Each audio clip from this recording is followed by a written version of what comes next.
ডিস্ট্রিবিউশনে কাজ করতে গেলে আপনাকে স্টোর সম্বন্ধে হিউজ পরিমাণ জানতে হবে।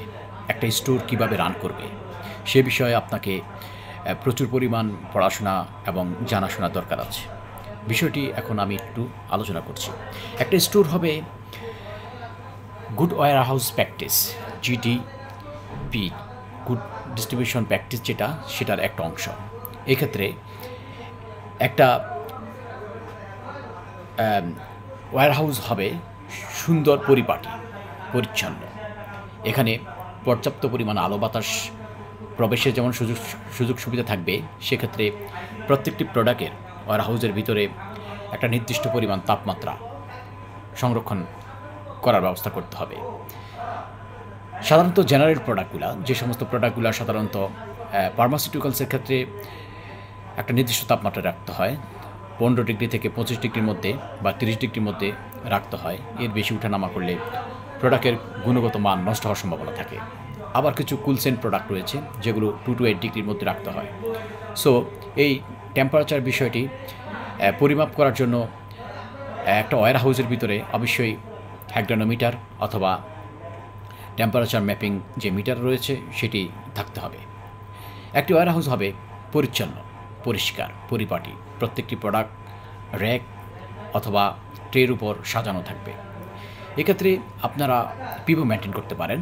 পিপো যদি মেনটেন করেন তাহলে passed in past out, product expiry থেকে যেমন রক্ষা পাবে, ঠিক তেমনিভাবে প্রোডাক্টগুলা বেস ওয়াইজ যদি সাজানো থাকে তাহলে আপনার প্রোডাক্টগুলা ফাইন্ড আউট করতেও সুবিধা হবে। আর র্যাকগুলো অবশ্যই মার্কিং করে নিতে হবে, ABC অথবা একটা নির্দিষ্ট পরিমাণে অ্যালফাবেটিক পদ্ধতিতে আপনার র্যাকগুলো মার্ক করলে কোন প্রোডাক্টটা কোন র্যাকে আছে সেটা খুব সহজেই বের করতে পারবেন।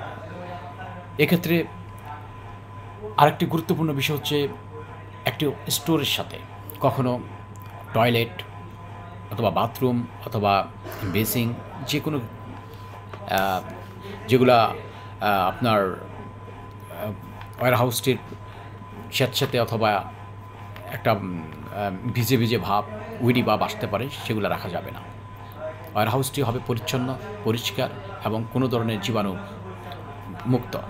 এক্ষেত্রে ফ্লোরকে বিভিন্ন ধরনের কেমিক্যাল অথবা বিভিন্ন ধরনের ফ্লোর ক্লিনার রয়েছে, এগুলো দিয়ে পরিষ্কার করতে হবে নিয়মিত। সো একজন স্টোর ইনচার্জ অথবা স্টোর কিপারকে এই সমস্ত বিষয়গুলো আপনারা শিখিয়ে দিবেন কীভাবে একটি ওয়্যারহাউস মেনটেন করতে হয়। এবার আসি ওয়্যারহাউসের ডকুমেন্টেশনের বিষয়ে। একটি ওয়্যারহাউসের মধ্যে অনেক ধরনের পেপারস ডকুমেন্টেশন সংরক্ষণ করতে হয়, যেটা ডিপো হতে পারে অথবা সেন্ট্রাল ডিস্ট্রিবিউশন সেন্টার হতে পারে। সাধারণত সেন্ট্রাল ডিস্ট্রিবিউশন থেকে ডিপোগুলোতে প্রোডাক্ট যায়। প্রত্যেকটি ওয়্যারহাউসেই তার যথাযথ ডকুমেন্টেশন, প্রোডাক্ট ইন এবং আউটের যে কাগজপত্র রয়েছে সেগুলো মান্থ ওয়াইজ সাজিয়ে রাখতে হবে। তাহলে ওয়্যারহাউসটি যে কোনো তথ্য, ডাটা এবং উপাত্তগুলো আপনারা সহজে খুঁজে পাবেন। এই সমস্ত বিষয় একটি ট্রেনিং সেশনের আয়োজন করতে পারেন। যারা আপনারা ডিস্ট্রিবিউশন হেড অথবা ডিস্ট্রিবিউশন ম্যানেজার অথবা ডিপো হেড, DIC অথবা ডিপো ম্যানেজার রয়েছেন, তারা এই সমস্ত বিষয়ে আপনাদের আন্ডারে যে সমস্ত worker, delivery man, store keeper, store incharge, তাদের জন্য একটি গুরুত্বপূর্ণ সেশনের আয়োজন করতে পারেন। নিয়মিত খেয়াল রাখতে হবে যে আপনার স্টোরের তাপমাত্রা ঠিক আছে কিনা, স্টোরের পরিষ্কার পরিচ্ছন্নতা হচ্ছে কিনা, স্টোরের সমস্ত কিছু ঠিকমতো করতে পারছেন কিনা। সো এই বিষয়গুলো আপনারা সুন্দর করে খেয়াল রাখবেন এবং তাহলে একটি সুন্দর ওয়্যারহাউস আপনারা উপহার দিতে পারবেন। একজন ড্রাগ সুপার যখন স্টোর ভিজিটে আসবে, আমি যে সমস্ত বিষয়গুলো বললাম, যে নির্দিষ্ট তাপমাত্রা, স্টোর সুন্দর করে সাজিয়ে রাখা, পিপো মেনটেন করা, স্টোরের মধ্যে পর্যাপ্ত পরিমাণে ফায়ার এক্সটিংগুইশার রাখা, স্টোরের সমস্ত ডকুমেন্টেশন রাখা, স্টোরের যে সমস্ত পেপারসগুলো আছে সেগুলো সংরক্ষণ করে রাখা, এক্সপায়ারি প্রোডাক্ট যেগুলো আছে সেগুলো ফিনিশ প্রোডাক্টের সাথে না রাখা, রিটার্ন প্রোডাক্টগুলোর সাথে সাথে রিটার্ন করে নেওয়া এবং দিন শেষে একটি সুন্দর ডিস্ট্রিবিউশন এবং সুন্দর স্টোর সংরক্ষণ করে রাখাই একটা স্টোর ইনচার্জ অথবা স্টোর কিপারের অন্যতম দায়িত্ব।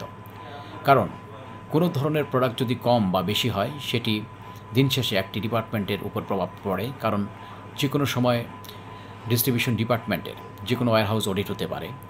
অডিট হলে এই সমস্ত বিষয় প্রোডাক্ট শর্ট অ্যান্ড অ্যাক্সেস বিষয়টি উঠে আসে। তখন বিষয়টিকে যে কোনো কোম্পানি ভিন্নভাবে নেয় এবং নেগেটিভভাবে চিন্তা করে যে স্টোর থেকে হয়তো কোনো প্রোডাক্ট চলে গেছে অথবা চুরি হতে পারে। নিয়মিত স্টক কাউন্টিং একটি গুরুত্বপূর্ণ বিষয়। নিয়মিত যদি স্টক কাউন্টিং করেন তাহলে আপনাদের ভুলগুলো আপনারা খুব সহজে ফাইন্ড আউট করতে পারবেন। ধরেন একটি প্রোডাক্ট আপনি ভুলে মার্কেটে বেশি দিয়েছেন, কোনো ডেলিভারি ম্যানকে অথবা সেন্ট্রাল ডিস্ট্রিবিউশন থেকে কোনো ডিপোকে দিয়ে দিয়েছেন। আপনার যদি এটার রিকাউন্সেলিং করার ব্যবস্থা থাকে নিয়মিত, তাহলে আপনারা কী করতে পারবেন, সহজেই প্রোডাক্টটা কম অথবা বেশি কেন হয়েছে সেটার কারণ ফাইন্ড আউট করতে পারবেন। সো আপনার স্টোরের এই সমস্ত ঝামেলা আপনি যদি মুক্ত রাখতে চান তাহলে নিয়মিত স্টক কাউন্টিং করতে হবে এবং কোনো ধরনের সমস্যা হলে সেটাকে সাথে সাথে রিকাউন্সেলিং করে আপনারা বের করে ফেলতে পারবেন। সবাই ভালো থাকুন, সুস্থ থাকুন। আজকে আপাতত এই পর্যন্ত। আরও একটি কোনো বিষয় নিয়ে অথবা এই স্টোরির বিষয় নিয়ে যখন কোনো টপিক্সের কথা মনে পড়বে হাজির হব। ধন্যবাদ।